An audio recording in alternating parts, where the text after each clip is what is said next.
Chapters 16 and 17 cover verb tenses that you need to know.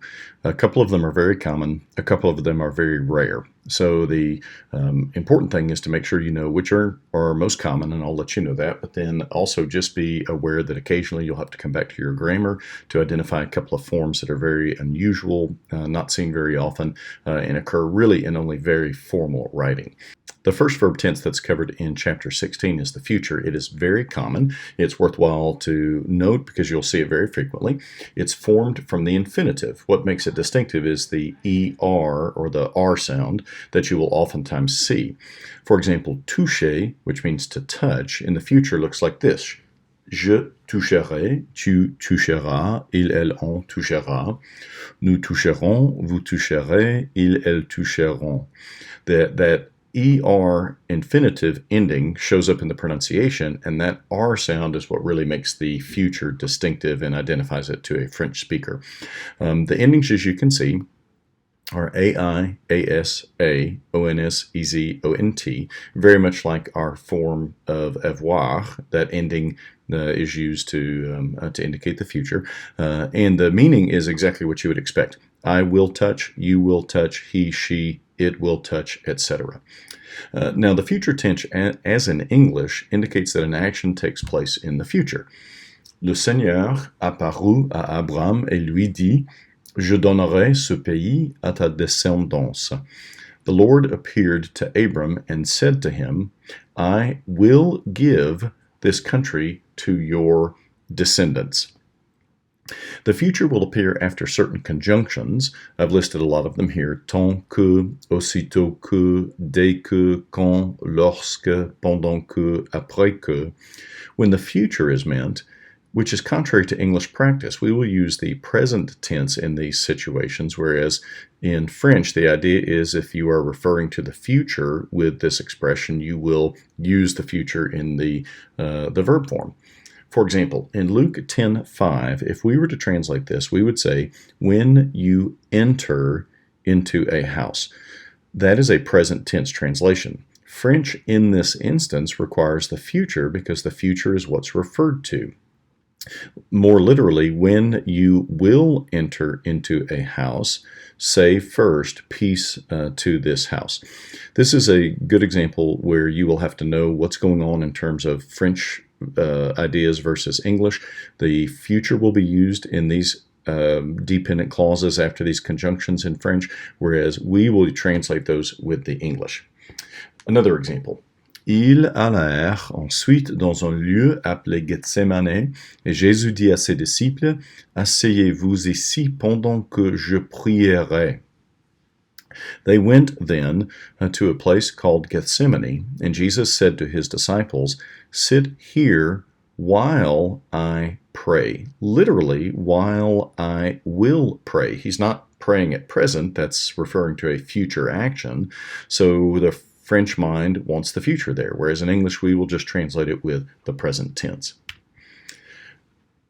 Another verb form that you need to know that's in this chapter is the conditional. This is also formed from the infinitive, so it looks somewhat like the future. Let's use toucher again, and the form is je toucherai, tu toucherais, il, elle, on toucherait, nous toucherions, vous toucheriez, il, elle toucherait. Now you'll hear the same sound, that ER is showing up, so the R is very common, but it's the endings that are different. Here we have the endings AIS, AIS, AIT, IONS, IEZ, AIENT. These look like the imperfect endings. So that's what indicates that we're dealing with a conditional in this particular instance.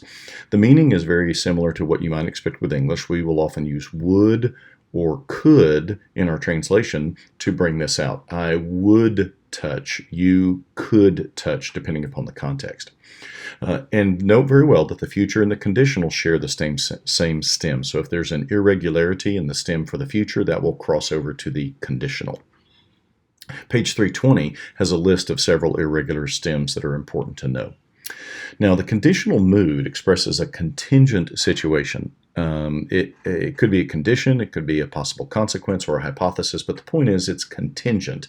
It's not actual or real, but it's possible. It's something that's going to possibly occur. So, for example, in Philippians 1:23, J'aimerais quitter cette vie pour être avec le Christ, ce que serait bien préférable. I would like to leave this life. Not I want, as in this is something I definitely want, but it's possible. I would like to leave this life to be with Christ, that which would be more preferable. The good thing is that with the conditional in English, you oftentimes use would or could, and the same idea gets expressed. It can be used in both parts of various conditions. Mais le soldat répondit à Joab, même si tu m'offrais 1000 pièces d'argent, je refuserais de faire du mal au fils du roi. But the soldier responded to Joab, even if, there's our condition, you would offer me 1,000 pieces of silver, I would refuse to do any evil to the son of the king. And so the rule to remember is that it very often, but not always, shows up where English will use would or could, and it can be translated very similarly. Chapter 16 covers the verb devoir. It's a very common verb, important to know. Devoir means to require. In the present tense, je dois, tu dois, il, elle, on doit, nous devons, vous devez, ils, elles doivent. The imperfect tense is regular. Remember that uses the stem from the new form of the present. The present subjunctive looks like this. It's slightly irregular. Je doive, tu doives, il, elle, on doivent. Nous devions, vous deviez, ils, elles doivent. There's a slight stem change in the singular and in the third person plural. Otherwise, it looks like what we would expect. The past participle of devoir is dû, and the present participle is regular, which again is derived from the new form. The stem for the future and the conditional is DEVR, devre. So, for example, the forms would be je devrais for the future, je devrais with an S for the conditional, tu devras, tu devrais, etc. The passé simple looks like this. Je dus, tu dus, ils, elles ont dû, nous dûmes, vous dûtes, ils, elles durent. You're seeing things very similarly that you saw before, that SST pattern, and then the accents on the first and second person plural. The meaning of devoir will vary depending upon how it is construed in the sentence. Devoir plus a noun means owe. For example, mon frère me doit 100 euros. My brother owes me 100 euros. Devoir plus an infinitive can vary in meaning based upon the tense that devoir shows up in. Devoir in the present tense plus an infinitive means a current obligation. I must do such and such.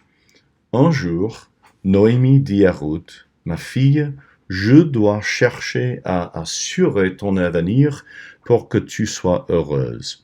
One day, Naomi said to Ruth, my daughter, I must look to assure your future so that you might be happy.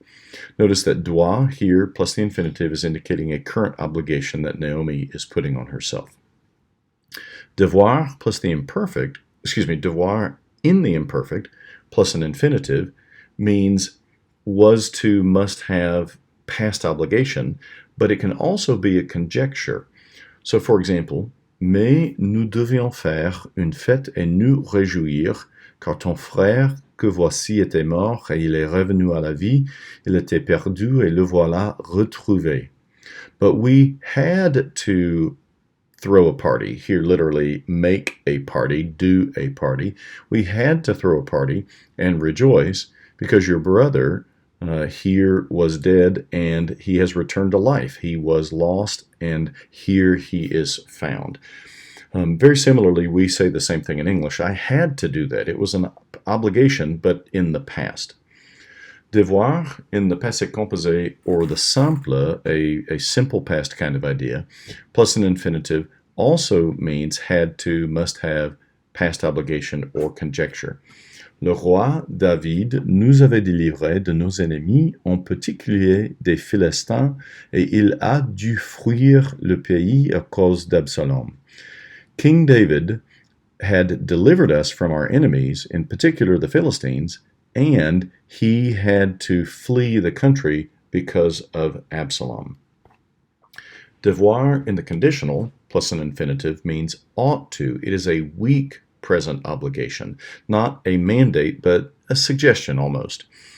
Voici bien plutôt ce que vous devriez dire. Si le Seigneur le veut, nous vivrons et nous ferons ceci ou cela. Here, moreover, is what you ought to say. If the Lord wants it, we will live and we will do this or that.